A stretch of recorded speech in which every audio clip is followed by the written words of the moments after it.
नमस्कार दोस्तों, आप देख रहे हैं सिकंदर्स वर्ल्ड। मैं एक लंबे समय के बाद फिर से हाजिर हुआ हूँ आपके सामने एक नया वीडियो, एक नया टॉपिक लेकर के। आज हम बात करने वाले हैं एक ऐसे टॉपिक पर जो थोड़ा सा पेचीदा है। टॉपिक कुछ इस तरीके का है कि हम किसी की गलतियाँ कैसे बताएं उसे, या स्वयं की गलतियों पर कैसे ध्यान केंद्रित करें या किसी और के ज़रिए करवाएं। इस टॉपिक के ऊपर मैं बातचीत करने वाला हूँ आज। हालांकि इसको एक टाइटल बद्ध कर पाना बहुत मुश्किल काम था, तो गलतियाँ कैसे बताएं या समझें, इस टाइटल से शुरुआत की और आज का टॉपिक स्टार्ट किया। आज के टॉपिक में यही बात है, गलतियाँ कैसे समझें, कैसे समझाएं। अमूमन हमने देखा अपनी लाइफ में कि हम ढेर सारे काम करते हैं और कहीं ना कहीं हमसे गलतियां होती ही रहती हैं, हमसे या वरन किसी और व्यक्ति से। वो भी काम कर रहा है तो हम उसको उसकी गलतियां कैसे समझाएं। डायरेक्ट अगर समझाने जाते हैं तो बुरा मान जाएगा, अरे यार आप एक तो आपको काम का तजुर्बा नहीं है और आप हमें हमारी गलतियां बता रहे हो। तो गलतियां कैसे बताएं, कैसे समझें। सबसे पहले हमें डायरेक्ट किसी को उसकी गलतियां नहीं बतानी है। डायरेक्ट यदि आप उसको उसकी गलतियां बताने जाओगे तो वो नहीं मानेगा, और उस व्यक्ति को गलतियां कभी नहीं बतानी चाहिए जो और ज़्यादा गलतियां करने लगे अपनी गलती जानने के बाद। जब आपने बिहेवियर, साइकोलॉजिकल बिहेवियर देख लिया किसी का कि यार इस व्यक्ति को एक बार उसकी गलती बता दो तो ये और ज़्यादा गलतियां करने लगता है, तो ऐसे व्यक्ति को फिर उसकी गलतियां नहीं समझानी चाहिए, अदरवाइज वो और गलतियां करेगा। उसका प्रभाव सीधे सीधे अन्य व्यक्तियों पर पड़ेगा, क्योंकि इस पूरे ब्रह्मांड में किसी भी जीव द्वारा या किसी भी व्यक्ति द्वारा किया गया कोई कार्य स्वयं पे ही नहीं वरन पूरे समाज पे, देश पे, दुनिया पे असर डालता है। इसीलिए कोई भी कार्य ऐसे करें कि गलतियां कम हो, और अगर गलतियां हो रही हैं तो उसको ध्यानपूर्वक, धैर्यपूर्वक समझें और समझाएं। तो अगर आप चाहते हैं कि आपको अपनी स्वयं की गलती समझ आ रही है तो आप कोई दिक्कत ही नहीं है, आप तो स्वयं सुधार कर ही लोगे उसमें, अगर आपको समझ में आ गई है गलतियाँ। तो अगर गलतियाँ समझ में नहीं आ रही हैं और कोई समझाना चाहे आपको, तो उसमें आपको थोड़ा धैर्य रखना चाहिए कि यार अगर सामने वाला कुछ समझा रहा है तो उसकी कोई वजह होगी, कोई बात होगी, उसको सुनना चाहिए, समझना चाहिए, उसके बाद किसी भी टाइप का एक्ट परफॉर्म करना चाहिए। और यदि आप स्वयं किसी और को उसकी गलतियाँ समझा रहे हो तो डायरेक्ट नहीं समझानी चाहिए। उसकी गलतियाँ समझाने के लिए सबसे पहले आपको ये फील करना चाहिए कि यार सामने वाला व्यक्ति जिसको गलतियाँ समझानी है वो क्या आपसे इंटरेक्शन कर रहा है किसी तरीके से, किसी माध्यम से, शाब्दिक तौर पे, सांकेतिक तौर पर। यदि ऐसा है तो फिर आप उसको उसकी गलतियाँ समझाने लायक बना सकते हो। सबसे पहले आप उसके काम की तारीफ करो कि अरे यार ये काम बहुत शानदार किया आपने,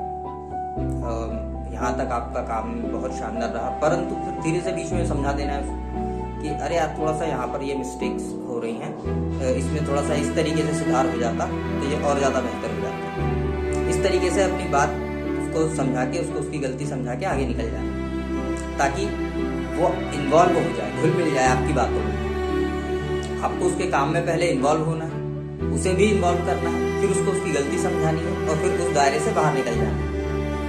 और ये बहुत ही समझदारी पूर्वक करना पड़ता है।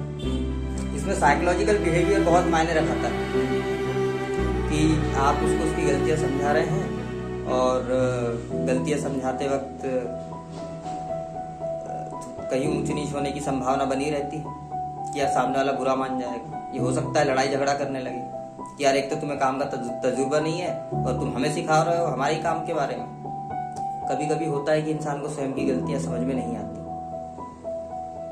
तो उसके लिए किसी अन्य व्यक्ति का होना आवश्यक है ताकि वो गलतियों को समझा सके, उसमें सुधार कर सके। दुनिया की तमाम कार्य, दुनिया की तमाम बातें पूरे ब्रह्मांड में गूंजायमान है, नाद योग की तरह। सभी के दिमाग में वो कार्य चल रहा होता है, परंतु किस व्यक्ति का दिमाग उस फ्रीक्वेंसी को पकड़ के उस कार्य को समझ ले, ये डिपेंड करता है कि उस परिस्थिति में, उस मनः स्थिति में कौन सा व्यक्ति उस फ्रीक्वेंसी का इस्तेमाल करके अपने सही कार्य तक पहुंच पा रहा है। अदरवाइज गलतियां होना आम बात है, क्योंकि जीव एक ऐसा प्राणी है जिससे गलतियां होना आम बात है, स्वाभाविक है। अगर कोई कार्य पहली बार में किया जा रहा है तो उससे गलतियां होंगी, निश्चित तौर पे होंगी। तो किसी भी व्यक्ति को डायरेक्ट आप ऐसे मत कहो। और यदि आपने देख रखा है कि यार एक व्यक्ति एक से ज्यादा बार गलतियां कर रहा है एक ही टाइप की, तो उसको समझा दो थोड़ा सा कड़क मिजाज होकर के कि भाई आप ये गलतियां पहले भी कर चुके हो और ये गलती दोबारा भी कर रहे हो, उसमें संशोधन करो। थोड़ा सा वहां पर आपको स्ट्रिक्ट होना पड़ता है। परंतु यदि आप देख रहे हो कि यार सामने वाला पहली बार कोई कार्य कर रहा है और उससे वो गलती हो गई है, तो वहां पर जाके शो ऑफ नहीं करना चाहिए। उससे सामने वाले का प्रोत्साहन डाउन हो जाता है।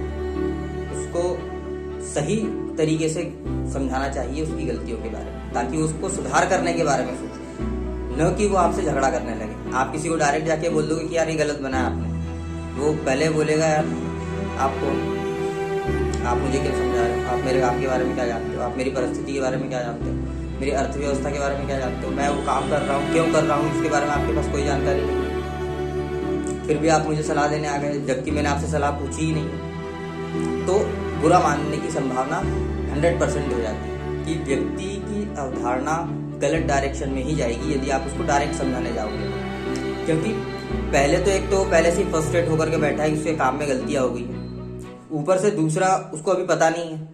जैसे ही आप बता दोगे तो वो और ज्यादा फ्रस्ट्रेट हो जाएगा, अरे यार गलती हो गई और ये बता रहा है मुझे पता ही नहीं चला, जबकि मैं इतने ध्यानपूर्वक काम कर रहा था। तो उससे मनमुटाव होने की संभावना रहती है, विपरीत धाराएं प्रस्तुत होने की संभावना रहती है, विपरीत धाराएं निर्मित हो जाने की संभावना रहती है।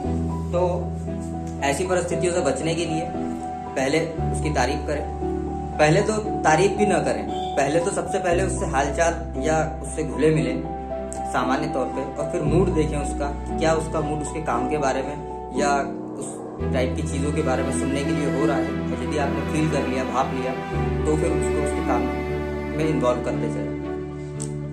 इस तरीके से वो गलतियां करने से बचेगा, और उसके द्वारा जब गलतियां कम होंगी तो समाज में भी वो गलतियां कम होंगी, आपके ऊपर भी उसका विपरीत प्रभाव कम पड़ेगा। और यदि आपने उसको वैसा ही छोड़ दिया, यार सामने वाला गलती कर रहा है उसको करने दो, वो कर रहा है हमारे ऊपर क्या असर पड़े, परंतु ये गलत थॉट है। यदि किसी व्यक्ति ने स्ट्रीट लाइट गलत लगा रखी है, उसका प्रभाव समाज के सभी लोगों पर पड़ेगा। यदि किसी ने रोड में गड्ढा खोद दिया है धोखे से, उसका प्रभाव समाज के सभी लोगों पे पड़ेगा। यदि किसी व्यक्ति ने किसी से झगड़ा कर लिया है राह चलते अनजान व्यक्ति से, उसका प्रभाव समाज के सभी लोगों पे पड़ेगा। वो उसी गलत दिमाग को लेकर के जाएगा, समाज में सबके साथ व्यवहार करेगा उस परिस्थिति को लेकर के, परिणाम स्वरूप परिणाम गलत आएंगे। किसी ने उसको गुस्सा दिलाया, वो उसने किसी और को जाके गुस्सा दिला दिया, तो माहौल बिगड़ता है। तो स्वयं की गलती भी समझना आना चाहिए, किसी सामने वाले की गलती भी समझ में आना चाहिए, या ऐसे कहें कि किसी सामने वाले को उसकी गलतियां समझाने के लिए स्वयं को पहले गलती समझ में आनी चाहिए उसकी। और दूसरी बात, आप जिस भी टाइप की गलती को समझाने जा रहे हैं उसके बारे में पहले पूरा तजुर्बा होना चाहिए आपको कार्य का, तभी उसको आप उसकी गलतियां समझाओ। वरना होगा ये कि आपने जैसे ही किसी को उसकी गलती समझाई कि यार आपने ये कार्य गलत कर दिया, सबसे पहले एक तीर छोड़ेगा वो सवाल का, यार आप सुधार के बता दो। और आपको यदि वो काम नहीं आता है, आप सिर्फ मुंह उठा के चले गए थे यार ये गलत है, तो फिर आप वहां अटक जाओगे, फिर सामने वाला शेर हो गया, आप शिकार हो गए। तो ऐसी परिस्थिति में आपको अपने आप को सचेत करके रखना है, जागरूक करके रखना है, और सामने वाले को भी जागरूक करना है। उसके लिए सबसे पहले आपको स्वयं को भी उस बात का ज्ञान होना चाहिए, यार उस व्यक्ति की परिस्थितियां क्या है, किन परिस्थितियों में कार्य कर रहा है, उसकी अर्थव्यवस्था, उसके कार्य करने का ढंग, रीति रिवाज, तौर तरीके, वो सब पता होने चाहिए आपको, तब आप उसको उसकी गलतियां समझाओ।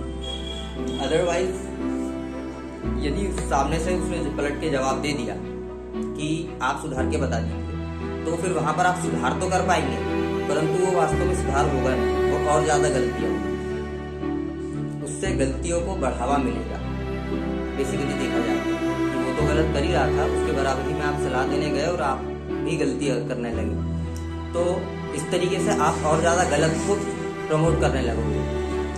तो गलतियों को कम करना है, उसके लिए आपको पहले पूरी तरीके से चीज़ों को समझना है, परिस्थितियों को समझना है, उसके बाद आपको इसकी गलतियां बतानी है। अदरवाइज होगा ये कि आप गलतियां बताने के लिए बैठोगे और स्वयं ही गलत हो जाओगे, क्योंकि समाज उस परिस्थिति में जहां आप काम नहीं कर पा रहे हैं वहां आपकी गलतियों को पकड़ेगा समाज, न कि वो व्यक्ति जो गलती कर रहा था, क्योंकि वो तो अपना काम करके साइड हट गया है। अब आप वहां गलती बताने जा रहे हो और आपको भी काम आता नहीं है, तो अब समाज ये कहेगा कि यार जब तुम्हें काम आता नहीं है तो तुम सलाह देने पहुंच कैसे गए, तुम्हें उस काम का तजुर्बा नहीं है, फिर सलाह क्यों दे रहे हो।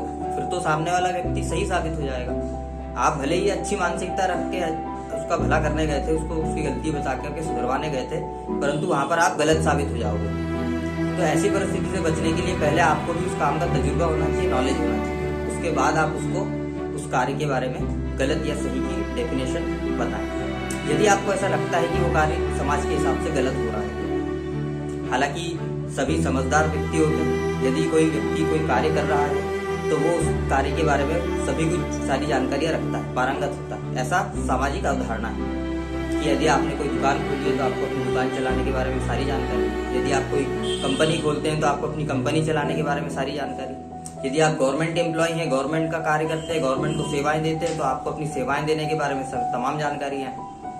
ये पहले से एज्यूम करके चला जाता है, ऐसा माना जाता है, क्योंकि धरती के निर्माण से लेकर अब तक तमाम तरह के रिसर्च हो चुके हैं। उस रिसर्च के आधार पर नियमावली बन चुकी है और नियमों के आधार पर इंसान जिंदगी जी रहा है। तो आप डायरेक्ट ये नहीं कह सकते कि यार ये काम आपने अभी अभी इजाद किया है, क्योंकि वो कार्य तो बहुत पहले से इजाद हो चुके हैं, बस उसमें संशोधन होते चल रहे हैं। नया काम हम उस चीज को बोलते हैं जिसकी नियमावली अभी तक बनाई ही नहीं गई, जिसके ऊपर रिसर्च चल रही है, उसे कहते हैं नया कार्य। कि समाज में हो तो रहा है बरसों से, परंतु उसके लिए कोई नियमावली नहीं बनी। ऐसी जगहों पर आपको गलतियां बताना आना चाहिए और उसके लिए आपको भी उतना ही पारंगत होना चाहिए जितना कि कार्य कर रहा व्यक्ति है। तो यदि आप किसी को उसकी गलती समझाना चाहते हो तो पहले उस कार्य में पारंगत बनो और फिर उसके बाद आप उसको उसकी गलती समझाओ, ताकि आप नियमों के विरोधाभास को आप समझा सको कि यार आपने जो कार्य किया है वो इस नियम के विरुद्ध है, इस जगह पर इस कार्य को इस तरीके से भी किया जा सकता है। उदाहरण के लिए हम मैथमेटिक्स का कोई सवाल सॉल्व करते हैं, जैसे कि 10 + 10 = 20 होता है, 10 + 10 = 20 होता है, ये हमें पता है। मगर 20 आंसर लाने के लिए हम और भी कई तरीके अपना सकते हैं, जैसे कि 19 + 1, 18 + 2, 17 + 3, 16 + 4, किसी भी तरीके से हम 20 आंसर ला सकते हैं। तो आपको तमाम नियम पता होने चाहिए, और ये सारे नियम आपको कहाँ मिलते हैं? जब आप अपनी शिक्षा अध्ययन करते हैं तो बचपन से लेकर के वयस्क होने तक, यानी कि 18 साल की उम्र तक आपको तमाम तरीके के नियम पता चल जाते हैं। ग्रेजुएशन करते हैं 21 साल की उम्र तक आपको तमाम नियम पता चल जाते हैं लगभग कि आप सही और गलत का फैसला लेने लायक हो जाए। तो उसके पश्चात आप किसी भी व्यक्ति की गलती बता सकते हैं या स्वयं की गलती समझ सकते हैं। तो इस तरीके से आप किसी को उसकी गलतियां समझाएं, स्वयं की गलती समझना हो तो स्वयं की गलती भी समझें। और यदि कोई और व्यक्ति आप रखते हो कि यार वो व्यक्ति हमें हमारी गलतियां बताए, तो उसको भी उतना ही पारंगत होना चाहिए। तो इस तरीके से आप तीनों ही तरीके हैं, स्वयं को गलती समझाएं, किसी और के द्वारा स्वयं को गलती समझाएं, या आप स्वयं किसी और को उसकी गलती समझाएं। तो ये तीनों ही तरीके हैं। समझदारी भरे फैसले लेने चाहिए, समझदारी पूर्वक किसी को उसकी गलतियां बताएं, और गलतियां बताते समय स्वयं गलती न करें, और ऐसे व्यक्ति को गलती बिल्कुल न बताएं जो गलती जान जाने पर और ज्यादा गलतियां करता हो। तो उससे क्या है, सुखमय वातावरण बना रहता है आपके चारों तरफ भी, वरन समाज के चारों तरफ। फिलहाल के लिए इतना ही। मैं मिलता हूँ आपसे नेक्स्ट वीडियो, तब तक देखते रहें सिकंदर्स वर्ल्ड। मैं मिलता हूँ अगले वीडियो, तब तक के लिए नमस्कार।